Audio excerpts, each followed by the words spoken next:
ओम शांति। 9 अक्टूबर 2023 प्रातः मुरली। ओम शांति। बाप दादा मधुबन।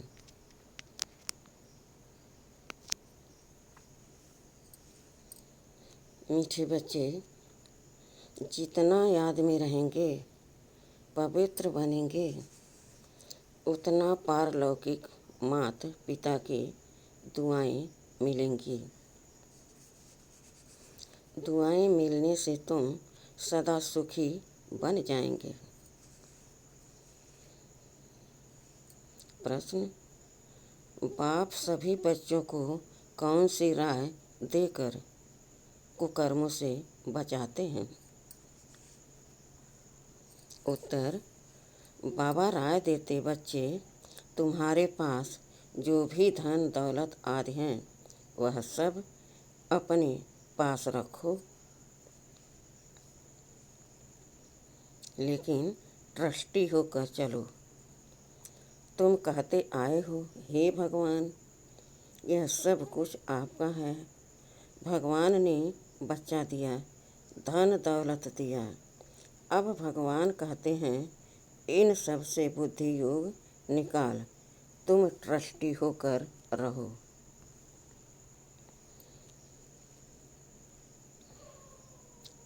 श्रीमत पर चलो तो कोई भी कुकर्म नहीं होगा, तुम श्रेष्ठ बन जाएंगे। गीत। ले लो दुआएं माँ बाप की।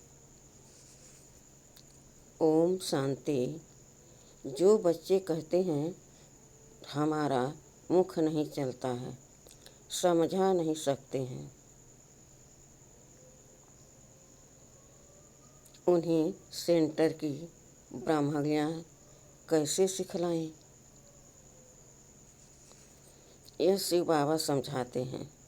चित्रों पर समझाना तो बहुत सहज है। छोटे बच्चों को चित्र दिखलाकर समझाना पड़े ना। ऐसे नहीं क्लास में सब आकर बैठें और तुमने मुरली शुरू कर दी।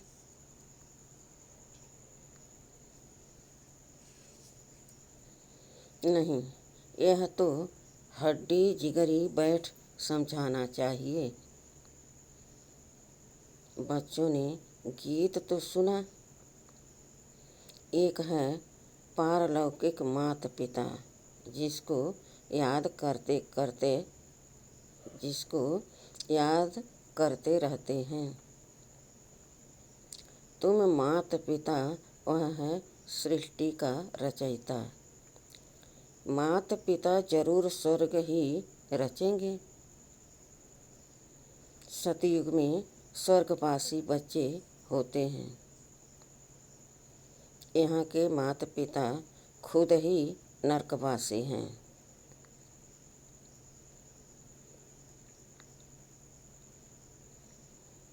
तो बच्चे भी नरकवासी ही पैदा करेंगे।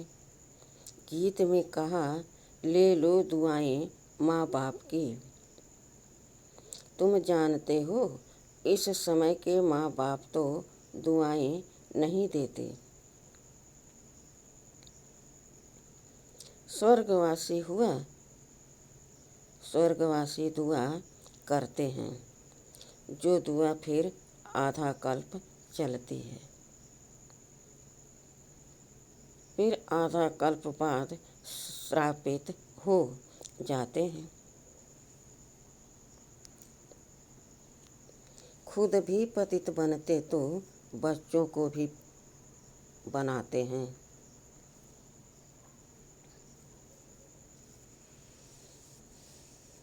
उसे आशीर्वाद तो नहीं कहेंगे। श्राप देते देते भारतवासी श्रापित हो गए।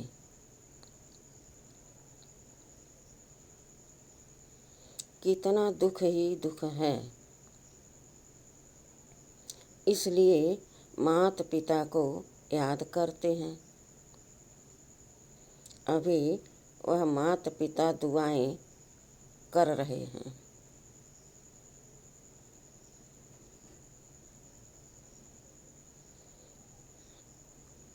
पढ़ाकर पतित से पावन बना रहे हैं। यहाँ है आसुरी संप्रदाय, रावण राज्य, वहाँ है दैवी संप्रदाय।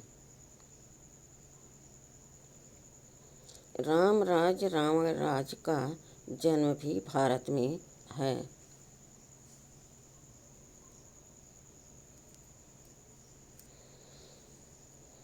शिव बाबा जिसको राम कहते हैं, उनका जन्म भी भारत में है।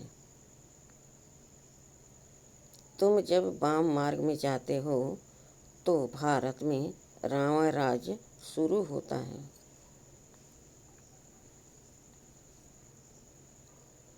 तो भारत को ही राम परमपिता परमात्मा आकर पतित से पावन बनाते हैं।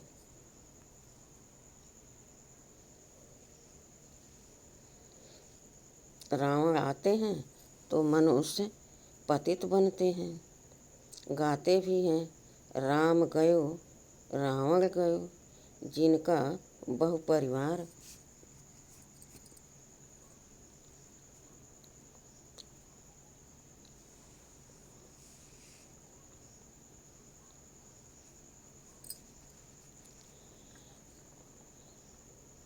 है राम का परिवार तो बहुत छोटा है और सब धर्म खत्म हो जाते हैं।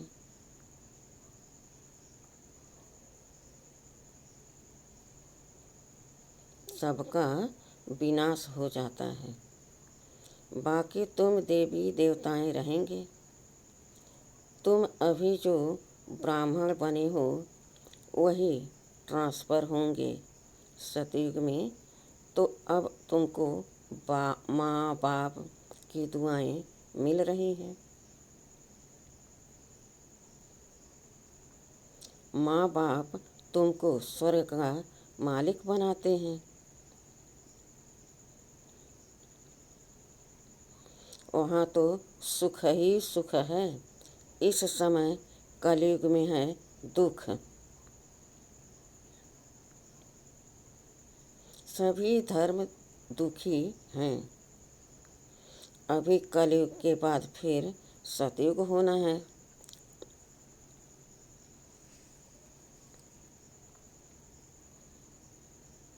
कलयुग में कितने ढेर मनुष्य हैं। सतयुग में तो इतने मनुष्य नहीं होंगे। जितने ब्राह्मण होंगे वही फिर देवता,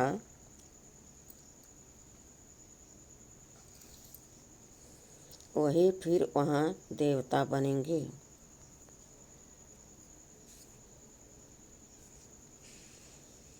वह भी त्रेता तक वृद्धि को पाते रहते हैं।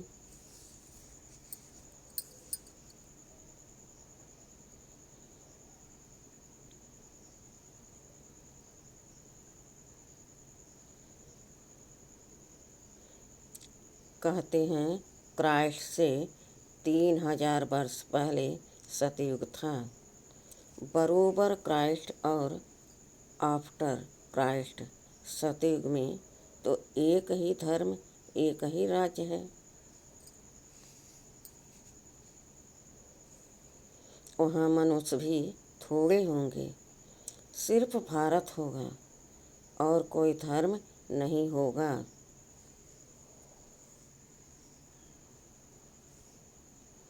सिर्फ सूर्यवंशी ही होंगे, चंद्रवंशी भी नहीं होंगे। सूर्यवंशी को भगवान भगवती कह सकते हैं क्योंकि वे संपूर्ण हैं। तुम बच्चे जानते हो पतित पावन तो एक परम पिता परमात्मा ही है।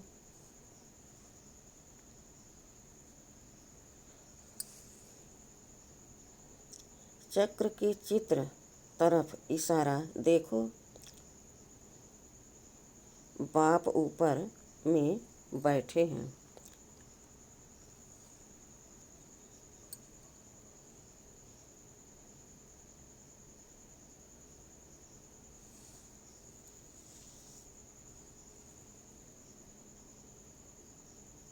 यह ब्रह्मा द्वारा स्थापना करा रहे हैं। अभी तुम पढ़ रहे हो, जब इन देवताओं का राज रहता है तब और कोई धर्म नहीं रहता है।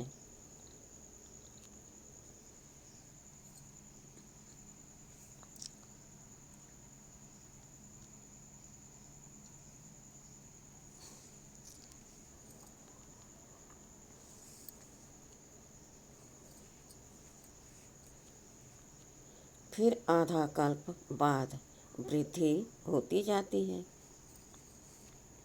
ऊपर से आत्माएं आती जाती हैं, वर्ण बदलते जाते हैं, जीव आत्माएं बढ़ती जाती हैं।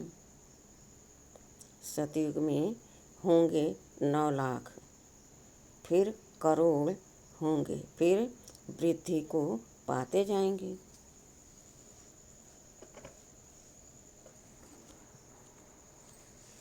सतयुग में भारत श्रेष्ठाचारी था, अभी भ्रष्टाचारी है।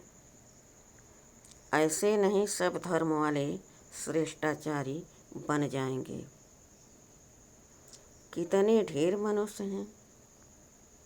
यहाँ भी भ्रष्टाचारी से श्रेष्ठाचारी बनने में कितनी मेहनत लगती है। घड़ी घड़ी श्रेष्ठाचारी बनते बनते फिर विकार में जाए भ्रष्टाचारी बन पड़ते हैं।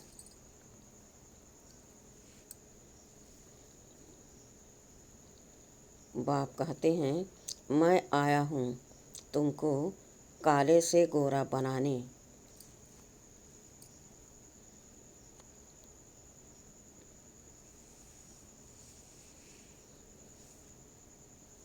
तुम घड़ी घड़ी फिर गिर पड़ते हो।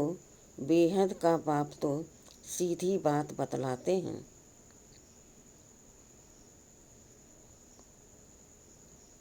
कहते हैं, यह क्या कुल कलंकित बनते हो, काला मुँह करते हो, क्या तुम गोरा नहीं बनेंगे? तुम आधा कल्प श्रेष्ठ थे, फिर कलाएं कम होती जाती हैं।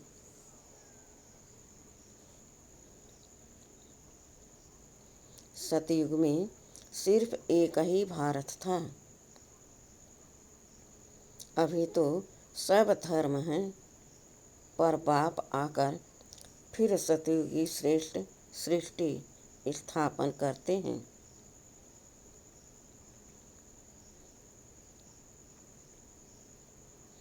तुमको भी श्रेष्ठाचारी बनना चाहिए।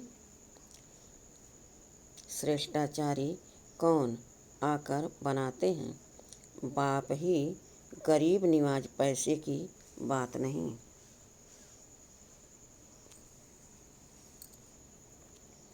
बेहद के बाप के पास श्रेष्ठ बनने आते हैं तो भी लोग कहते हैं, तुम यहाँ क्यों जाते हो?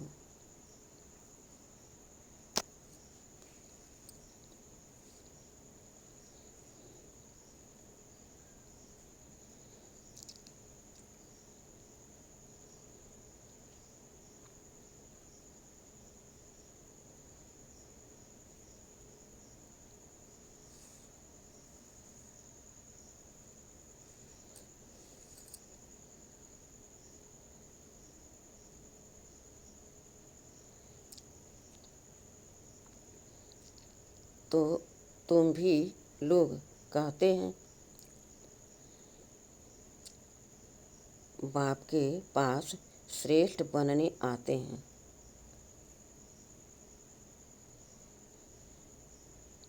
तो भी लोग कहते हैं, तुम यहाँ क्यों जाते हो? कितने विघ्न डालते हैं। तुम जानते हो, इस रुद्र ज्ञान यज्ञ में असुरों के विघ्न बहुत पड़ते हैं। अबलाओं पर अत्याचार होते हैं। कोई फिर स्त्रियां भी बहुत तंग करती हैं भिकार के लिए। शादी करते हैं। अब बाप काम चिता से उतार ज्ञान चिता पर बिठाते हैं।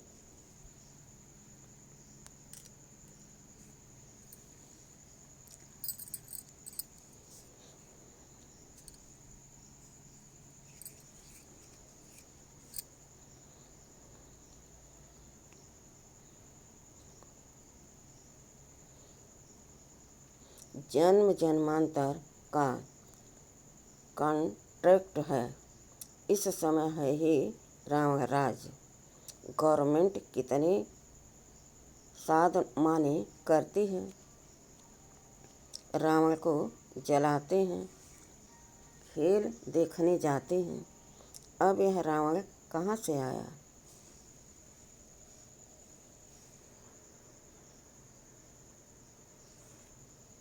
रावण का जन्म हुए तो 2500 वर्ष हुए हैं। रावण ने सबको शोक वाटिका में बिठा दिया है।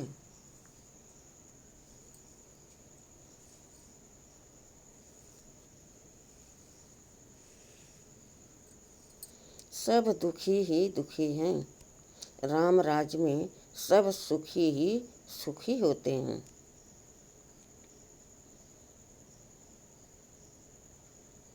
अभी है कलयुग का अंत। विनाश सामने खड़ा है।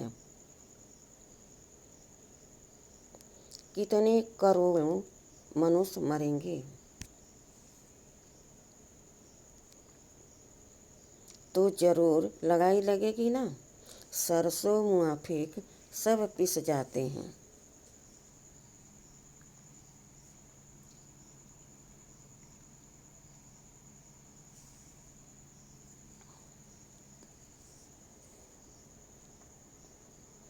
अब देखते हो तैयारियां हो रही हैं। बाप स्वर्ग की स्थापना कर रहे हैं।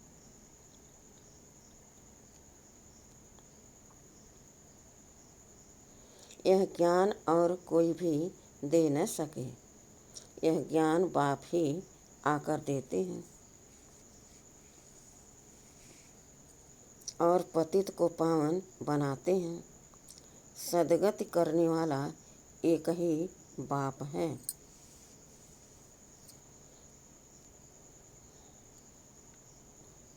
सतयुग में है ही सदगति। वहाँ गुरु की दरकार नहीं। अभी तुम इस नॉलेज से त्रिकालदर्शी बनते हो। सतयुग में लक्ष्मी नारायण में यह ज्ञान बिल्कुल नहीं होगा।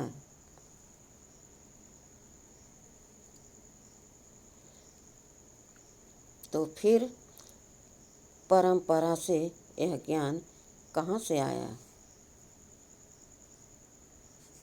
अभी है कलयुग का अंत। बाप कहते हैं तुम मुझे याद करो। स्वर्ग की राजधानी स्थापन करने वाले बाप को और वर्षे को याद करो।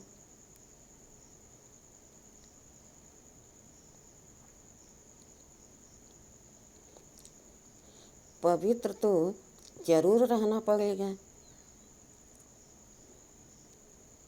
वह है पावन दुनिया, यह है पतित दुनिया। पावन दुनिया में कंस, जरासंधि, हिरण्यकश्यप आदि होते नहीं।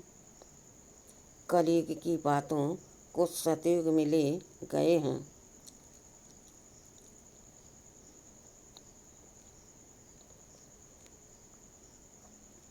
शिव बाबा आए हैं कलयुग के अंत में। आज शिव बाबा आए हैं, कल श्री कृष्ण आएगा। तो शिव बाबा और श्री कृष्ण के पार्ट को मिला दिया है। शिव भगवान वाच उन द्वारा पढ़कर श्री कृष्ण की आत्मा यह पद पाते हैं। उन्होंने फिर भूल से गीता में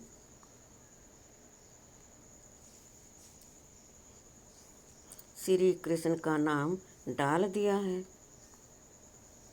यह भूल फिर भी होगी।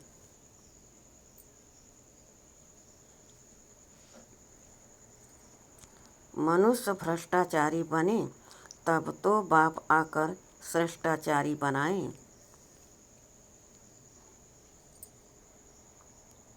श्रेष्ठाचारी ही 84 जन्म पूरे कर भ्रष्टाचारी बनते हैं।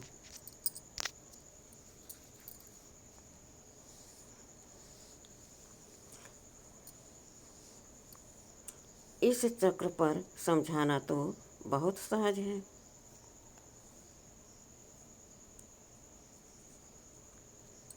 झाड़ में भी दिखाया हुआ है। नीचे तुम राजयोग की तपस्या कर रहे हो, ऊपर लक्ष्मी नारायण का राज खड़ा है। अभी तुम थूर में बैठे हो। फाउंडेशन लग रहा है। तुम जानते हो फिर सूर्यवंशी कुल वैकुंठ में जाएंगे। रामराज को वैकुंठ नहीं कहा जाता।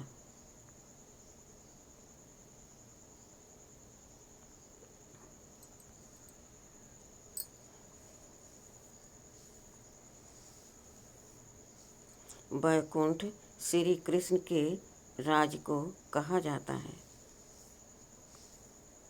अभी तो तुम्हारे पास बहुत आएंगे। एग्जीबिशन आदमी तुम्हारा नाम वाला होगा। एक दो को देखकर वृद्धि को पाएंगे।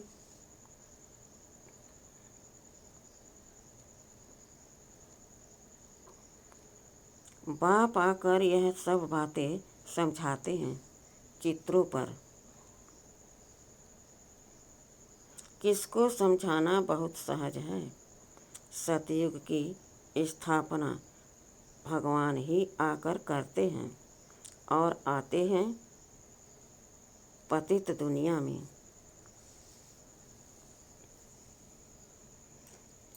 सांवरे से गोरा बनाते हैं। तुम श्री कृष्ण की राजधानी की वंशावली भी हो, प्रजा भी हो। बाप अच्छी रीति समझाते हैं।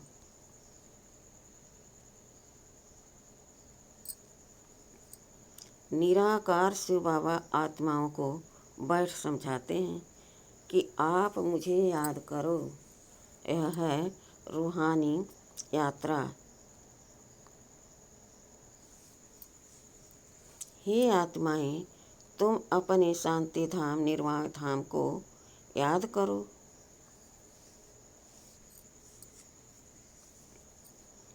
तो स्वर्ग का वर्षा मिलेगा। अभी तुम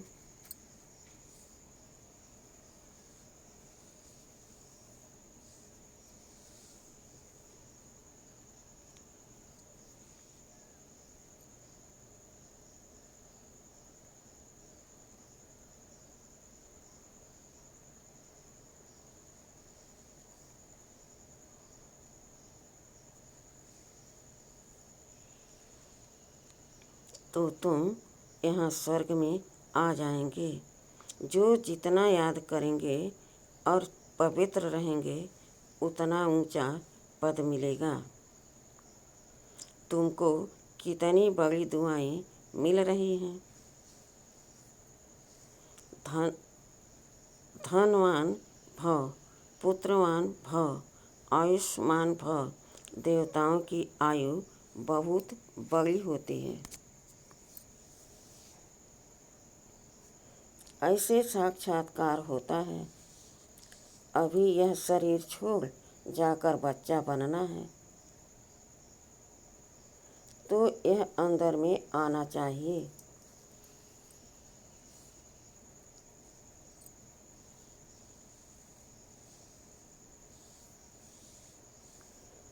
हम आत्मा यह पुराना शरीर छोड़ जाकर गर्भ में निवास करेंगे। अंतमते सोगते। बूढ़े से तो हम क्यों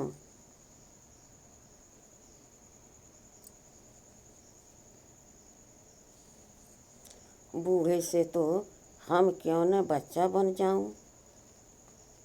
आत्मा इस शरीर के साथ है तब तकलीफ महसूस करती है। आत्मा शरीर में से अलग है तो आत्मा को कोई तकलीफ महसूस नहीं होती है।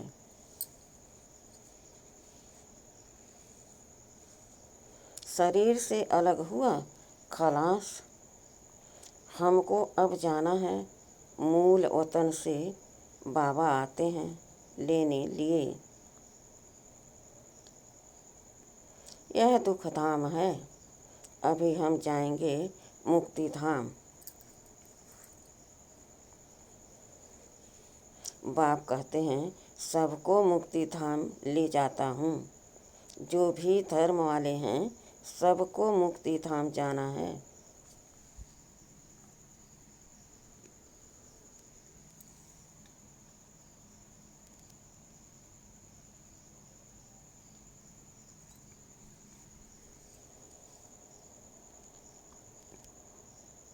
वह पुरुषार्थ भी मुक्ति में जाने के लिए करते हैं।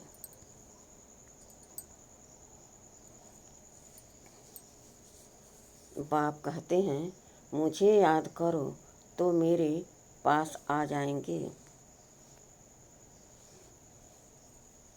बाबा को याद कर भोजन खाओ तो तुमको ताकत मिलेगी। अशरीरी होकर तुम पैदल आबो रोड तक चले जाओ, कभी तुमको कुछ भी थकावट नहीं होगी।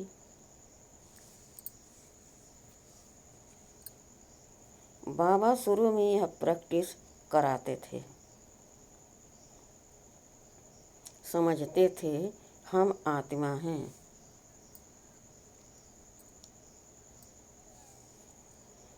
बहुत हल्के होकर पैदल चले जाते थे। कुछ भी थकावट नहीं होती थी। शरीर बिगड़ तुम आत्मा तो सेकंड में बाबा पास पहुंच सकती हो। यहाँ एक शरीर छोड़ा सेकंड में जाकर लंदन में जन्म लेते हैं। आत्मा जैसी तीखी और कोई चीज़ होती नहीं। तो अब बाप कहते हैं बच्चे हम तुमको लेने लिए आए हैं। अब मुझ बाप को याद करो। अभी तुमको प्रैक्टिकल में बेहद के पारलौकिक बाप की दुआएं मिल रही हैं।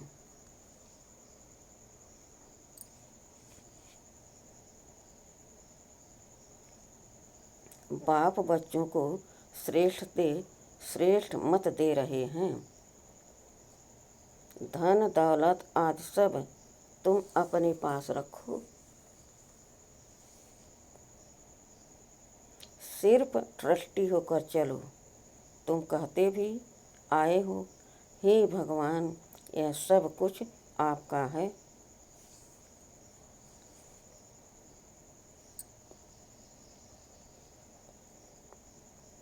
भगवान ने बच्चा दिया, भगवान ने यह धन दौलत दिया। अच्छा, फिर भगवान आकर कहते हैं इन सब से बुद्धि योग निकाल तुम ट्रस्टी होकर चलो। श्रीमत पर चलो तो बाप को मालूम पड़ेगा तुम कोई कुकर्म तो नहीं करते हो। श्रीमत पर चलने से ही तुम श्रेष्ठ बनेंगे। आसुरी मत पर चलने से तुम भ्रष्ट बने हो। आधा कल्प तुमको भ्रष्ट बनने में लगा है। 16 कला से फिर 14 कला बनते हो। फिर धीरे धीरे कलाएं कम होती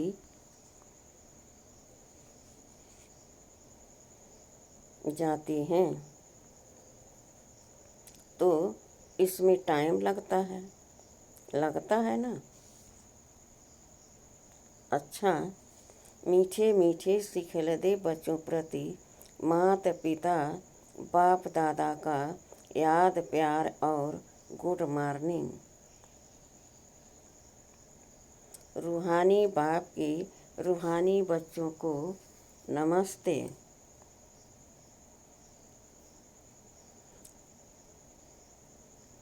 हम रूहानी बच्चों की रूहानी बाप दादा को याद प्यार और गुड मॉर्निंग।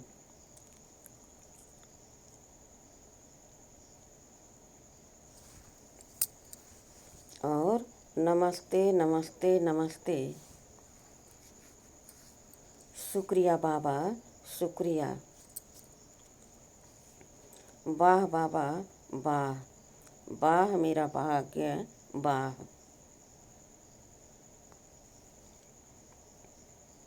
धारणा के लिए मुख्य सार पहला है, चलते फिरते अशरीरी बनने का अभ्यास करना है। भोजन एक बाप की याद में खाना है।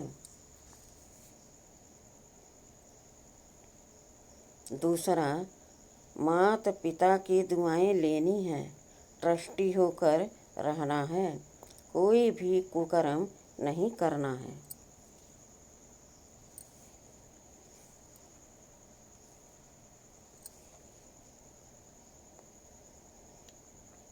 वरदान, अनासक्त बन लौकिक को संतुष्ट करते भी ईश्वरी कमाई जमा करने वाले राजयुक्त भव। कई बच्चे लौकिक कार्य, लौकिक प्रवृत्ति, लौकिक संबंध संपर्क निभाते हुए अपनी विशाल बुद्धि से सबको संतुष्ट भी करते और ईश्वरी कमाई का राज जानते हुए विशेष हिस्सा भी निकाल लेते हैं।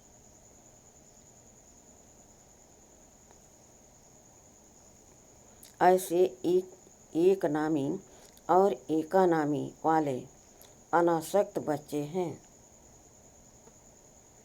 जो सर्व खजाने समय शक्तियाँ और स्थूल धन को लौकिक से एकानामी कर अलौकिक कार्य में फ्राक दिल से लगाते हैं। ऐसे युक्ति युक्त राजयुक्त बच्चे ही महिमा योग्य हैं। स्लोगन, स्मृति स्वरूप बनकर हर कर्म करने वाले ही प्रकाश स्तंभ लाइट हाउस बनते हैं। अच्छा, ओम शांति।